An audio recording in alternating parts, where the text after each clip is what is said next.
اعوذ باللہ من الشیطان اللعین الرجیم، بسم اللہ الرحمن الرحیم۔ السلام علیکم ناظرین، آج کے پروگرام میں آپ تمام کو خوش آمدید کہتے ہیں۔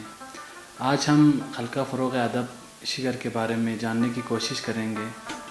اس موضوع پر گفتگو کرنے کے لیے ہمارے ساتھ موجود ہے حلقہ ادب سے کافی عرصے سے تعلق اور ان کے ساتھ منسلک رہنے والی شخصیت جناب سر وزیر فدا حسین صاحب۔ ہم ان سے آج جاننے کی کوشش کریں گے کہ حلقہ ادب شگر کے فروغ کے قیام کب عمل میں لایا گیا۔ تو بلا تمہید ہم اپنے پروگرام کا آغاز کرتے ہیں۔ بسم اللہ الرحمن الرحیم۔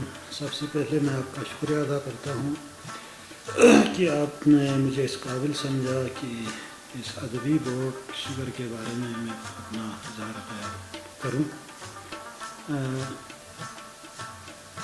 میں سب سے پہلے اس چیز کو واضح کرنا چاہتا ہوں کہ مجھ میں ادبی صلاحیتوں کی انتہائی فقدان ہے۔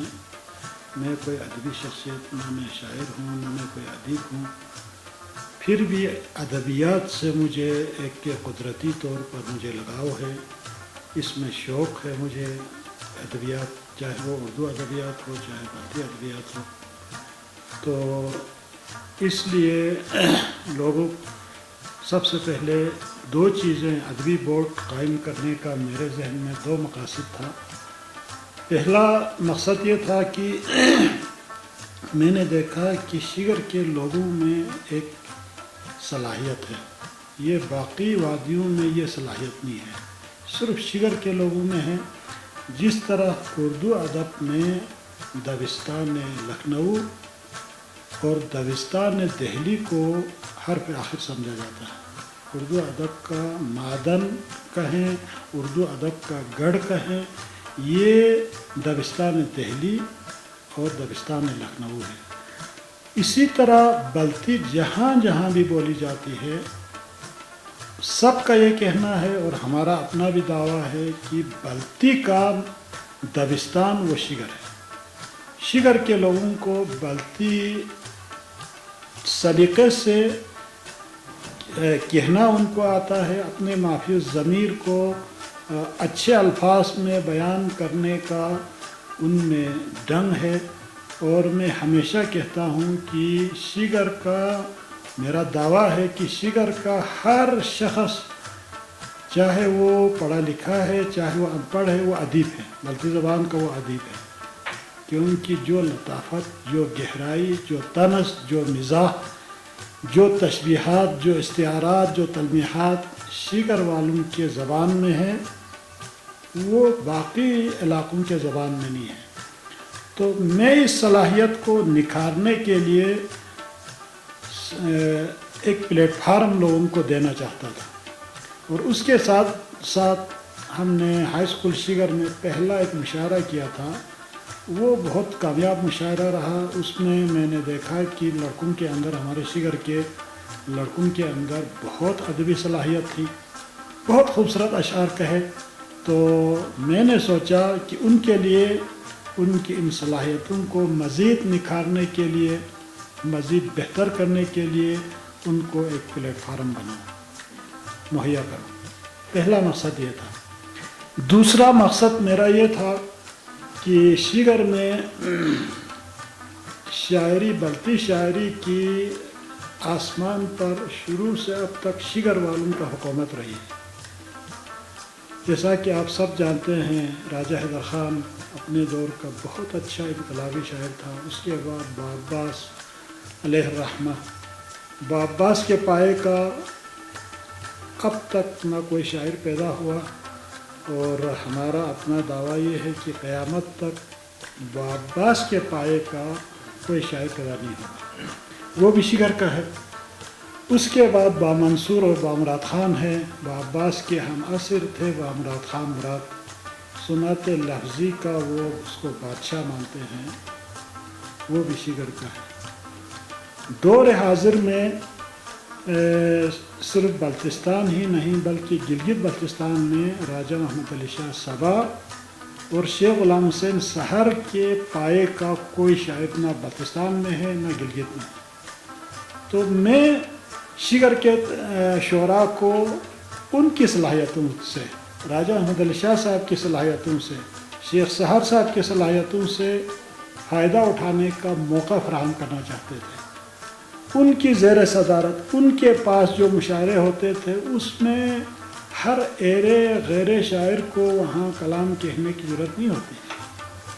اعلیٰ پائے کے وہ شاعر ہیں، شعری اونچ نیچ کو سمجھتے ہیں، علم شاعری کو سمجھتے ہیں، اس لیے بڑی تیاری کے ساتھ، اور جو اچھے شاعر ہیں صرف وہی ان کے سامنے اپنا کلام پیش کر سکتے ہیں، اور جو اچھے شاعر ہیں وہ بھی وہاں مشاعرے میں کلام پیش کرنے کے لیے ان کو بہت محنت کرنا پڑتا تھا۔ اور لازمی بات ہے، جو چیز محنت سے تیار ہوتی ہے وہ ایک خالص سی ہوتی ہے، بہت اچھا ہوتی ہے۔ ان دونوں مقاصد کے پیش نظر میں نے شعراء کے سامنے یہ تجویز رکھا، ایک میٹنگ رکھا، اور ان کو کہا کہ ہم ایک ادبی تنظیم بنانا چاہتے ہیں، تو آپ لوگوں کی کیا رائے ہے؟ سب نے میرے اس رائے سے اتفاق کیا، اور ہم نے 1998 میں پہلا ادبی بورڈ شگر کے نام سے ایک تنظیم بنائی۔ ادبی بورڈ شگر کا نام میں نے اس لیے رکھا کہ اسکردو میں اسی نام کا ایک تنظیم تھا، مختصر تنظیم، اس میں صرف ہم 6 بندے تھے، گنے چنے، صرف اعلیٰ پائے کے ادیب شاعر، ان کو اس تنظیم کا ممبر بنایا تھا۔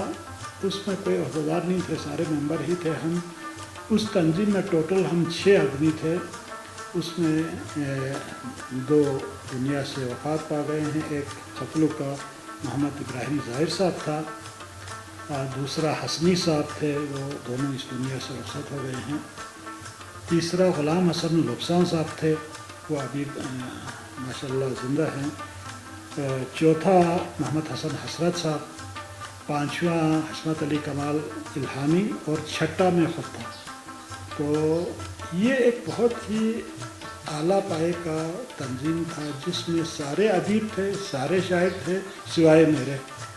تو میں بھی یہ چاہتا تھا کہ شگر کا جو ادبی بورڈ بنے اس میں صرف اچھے لوگ ہی آئیں، جو اوٹ پٹن کے اشعار کہنے والے ہیں ان کے لیے میں اس پلیٹ فارم پر ان کے لیے جگہ دینا نہیں چاہتا تھا۔ ایک اسی کے ساتھ ساتھ میرے جو مقاصد تھے، اس مقاصد کو اللہ تعالیٰ نے چونکہ شاید میرا خلوص تھا کامیاب کیا۔ ہم اسکردو میں 2-3 مشاعروں میں گئے، وہاں ہمارے شگر کے لڑکوں نے مشاعرہ مار لیا، داد و تحسین کے کلمات بہت زیادہ، شگر کے شعراء نے بڑے اچھے کلام پیش کیے، بہت اچھے تاثرات لے کے ہم واپس آئے۔ اور اسی مقصد کے پیش نظر میں نے ہی ادبی تنظیم بنایا تھا، اور اس کا بانی بھی میں ہوں، اور سب سے پہلا اس کا صدر بھی۔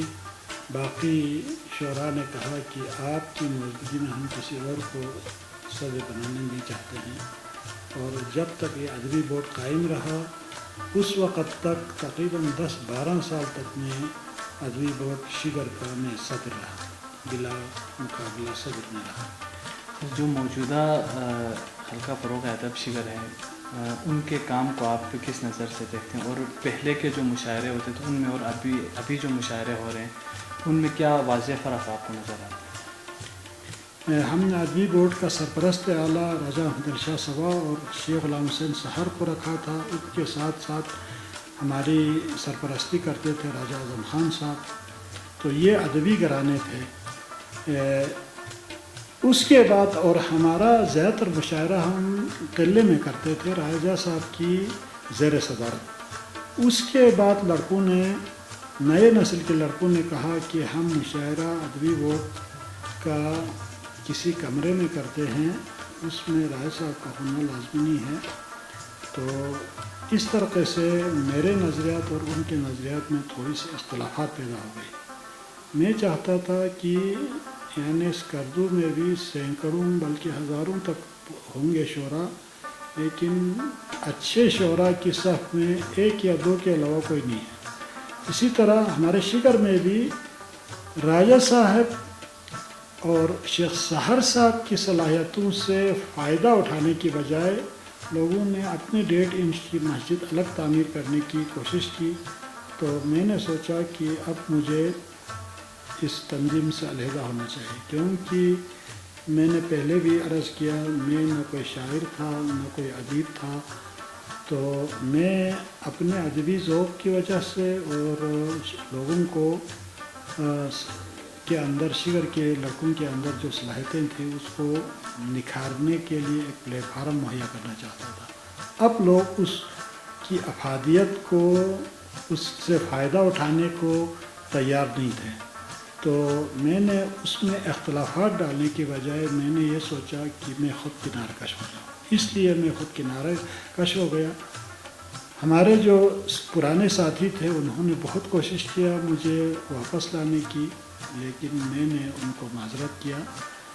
تو ہمارے جو ادبی بورڈ کے جو شعراء تھے ان کی ہماری پہلی کوشش یہ تھی کہ ہم صرف بلتی میں ہی کلام پیش کریں، بلتی زبان کی فروغ کے لیے، بلتی ادب کی فروغ کے لیے ہم کام کرنا چاہتے تھے۔ بعد میں جو نئے نوجوان نسل کے لڑکے تھے ان کا زیادہ تر توجہ اردو کی طرف تھا، تو اردو ہمیں خود نہیں آتی ہے اور یہ ہماری مادری زبان نہیں ہے، تو اردو میں علامہ اقبال جیسے، میر انیس،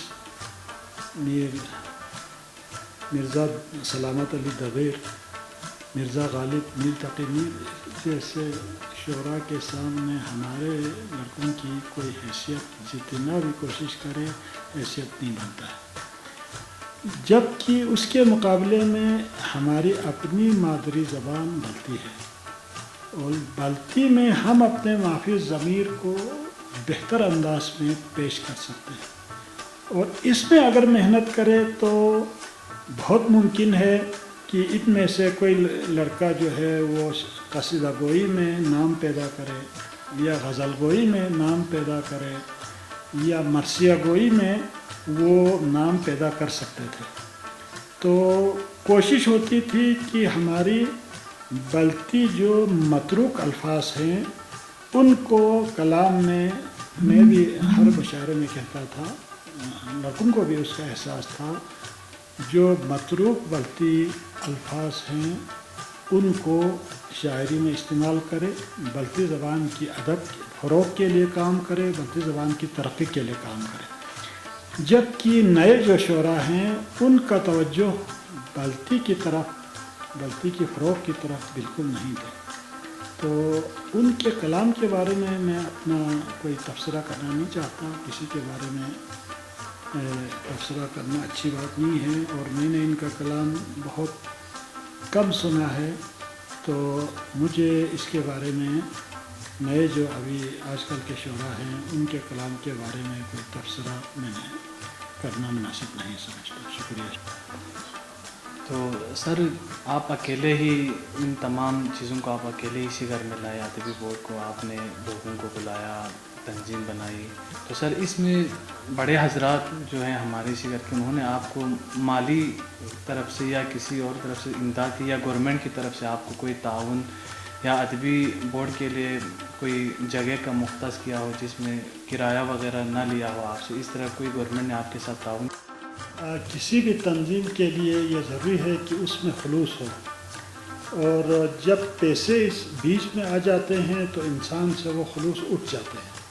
تو میرا مقصد ہی شروع سے میں ہر مشاعرے میں کہتا رہا تھا کہ ہمارے اس ادبی بورڈ کے قیام کا مقصد گورنمنٹ سے یا کسی مخیر حضرت سے پیسے لینا نہیں ہے، اور اسی طرح ہم نے آج تک جب تک ادبی بورڈ شعر قائم رہا کسی گورنمنٹ سے کبھی ہم نے کوئی پیسہ نہیں لیا،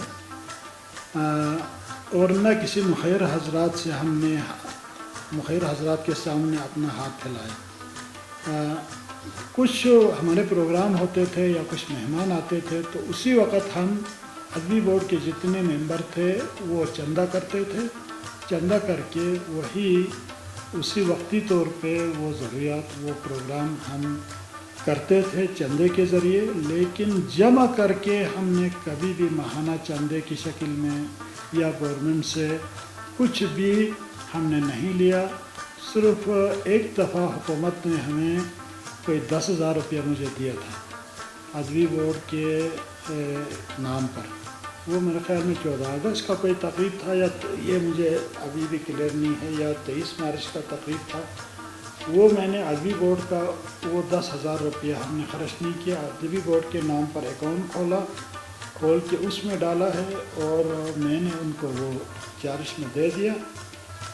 اس کے بعد آج تک ہم نے کہیں کسی سے ایک پیسہ نہیں لیا، نہ کسی مخیر حضرات سے لیا. رائے صاحب کے گھر میں مشاعرہ ہوتا تھا، چائے پانی کا بندوبست ہمیشہ رائے صاحب فرماتے تھے یہاں پر آپ لوگ تشریف لائے. تو یہ میرے لیے بہت اعزاز ہے، آپ لوگ چائے پانی کی فکر نہ کریں. وہ رائے صاحب کرتے تھے اور مشاعرے کا.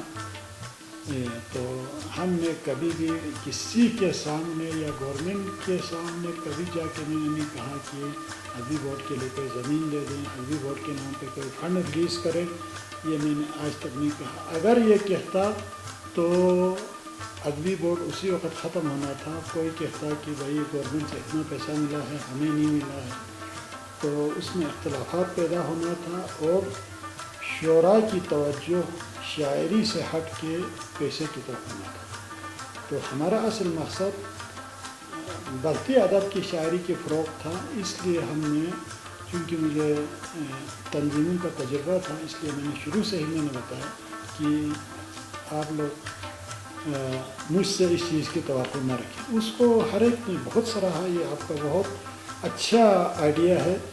اور آخر وقت تک ہم نے کبھی کسی سے یا گورنمنٹ سے یا کسی NGO سے، بہت ساروں نے ہمیں آفر کیا، لیکن ہم نے کبھی بھی کسی سے ایک روپیہ ہم نے قبول نہیں کیا. سر، جو ہمارے نئے نسل ہے، جو بلتی شعراء کرام ہے، جو نئے نسل ہے ہمارے، ان کو آپ کیا پیغام دینا چاہیں گے کہ ان کو اپنے اندر کیا صلاحیت پیدا کرنی چاہیے، کیا ان کی اصلاح کرنی چاہیے ان کو؟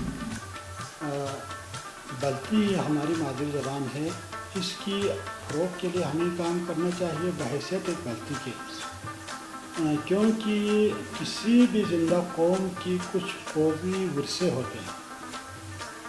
ہم سے پہلے والے نسل نے اس ورثے کی حفاظت کیا، اس ورثے کو فروغ دیا اور ہم تک پہنچایا. اب یہ ہمارے فرض ہے، قومی فرض ہے کہ ہم اس کی فروغ کے لیے کام کریں، اس کی حفاظت کریں، اور ہمارے بعد جو آنے والی نسل ہے ان تک اس قومی ورثے کو منتقل کریں. تو میرے خیال میں قومی ورثوں میں سب سے پہلے اس قوم کی تاریخ ہوتی ہے، اس کی ہمیں حفاظت کرنی چاہیے. دوسرا اس قوم کی ثقافت ہوتی ہے، ثقافت کسی قوم کا پہچان ہوتی ہے. تیسرا چیز اس قوم کی زبان ہوتی ہے. اس کی فروغ کے لیے، اس کی تحفظ کے لیے ہمیں کام کرنا چاہیے. یہ تینوں جو ہے وہ ہمارا قومی ورثہ ہے. اس ورثے کو ہم نے حفاظت کر کے آنے والی نسلوں تک پہنچانا بحیثیت ایک بلتی فرد کے ہم سب کے اوپر لازم ہے. اور زندہ قوم جو ہیں دنیا میں آپ دیکھیں، جہاں کہیں بھی زندہ قومیں ہیں، وہ اپنی قومی اثاثے کی حفاظت کرتے ہیں، اس کے فروغ کے لیے کام کرتے ہیں. اور ترقی بھی میرے خیال میں جب تک ہم اپنی قومی اثاثے کی حفاظت نہ کریں، اس کی فروغ کے لیے کام نہ کریں، ہماری قوم کبھی بھی، ہمارے قوم میں نہ شعور آ سکتی ہے اور نہ ہماری قوم ترقی کر سکتی ہے.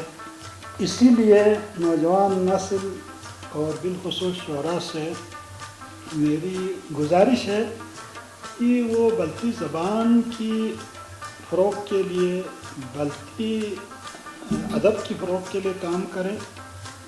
ایک چیز. دوسرا چیز، نئے ابھی جو شعراء ہیں ان کے سامنے ہمارے اچھے اساتذہ شعراء کا کلام کا نمونہ موجود ہے. کس طرح انہوں نے اپنے کلام کہے ہیں، کیسے کیسے خوبصورت الفاظ انہوں نے، اپنے اشعار کی بندش کیسی ہے، مضمون آفرینی کہتے ہیں وہ کتنا ان میں بہتر ہے، تخیلات ان میں کتنی اچھا ہے، وہ ان کے سامنے ایک نمونہ ہے. ہمارے اساتذہ شعراء کا. تو ہمارے اساتذہ شعراء کے کلام کو بار بار پڑھیں، با عباس کے کلام کو پڑھیں، با حسین علی خان، راجہ حسین علی خان محب کے کلام کو پڑھیں، راجہ محمد علی خان ذاکر کے کلام کو پڑھیں، ابھی موجودہ شعراء میں راجہ محمد علی شاہ سوا کے کلام کو پڑھیں، شیخ سحر نے کس طرح شاعری کیا ہے اس کو پڑھیں. تو آپ کو خود بخود ایک اچھا راہ جو ہے وہ آپ کو مل جائے گا، ایک اچھی سمت مل جائے گی، آپ کی شاعری بہتر ہو جائے گی.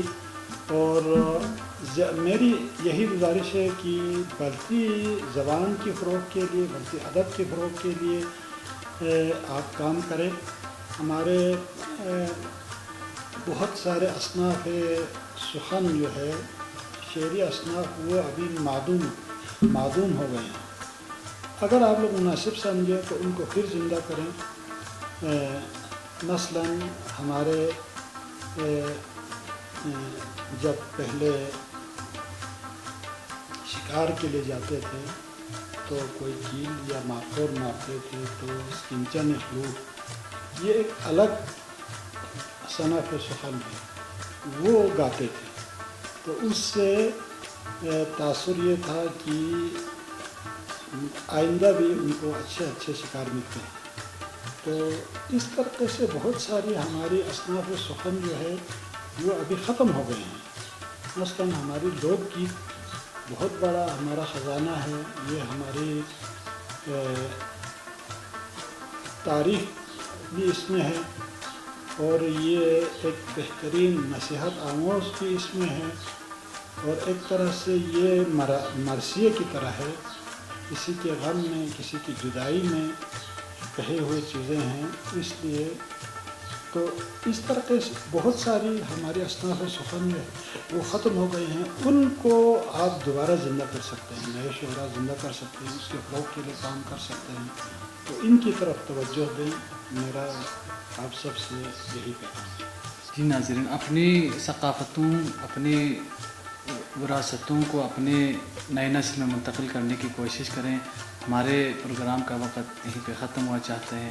میں ایک بار پھر سر وزیر فدا حسین صاحب کا بہت بہت مشکور ہوں کہ انہوں نے اپنے قیمتی وقت نکال کر ہمارے ساتھ تشریف فرما اور اس موضوع پر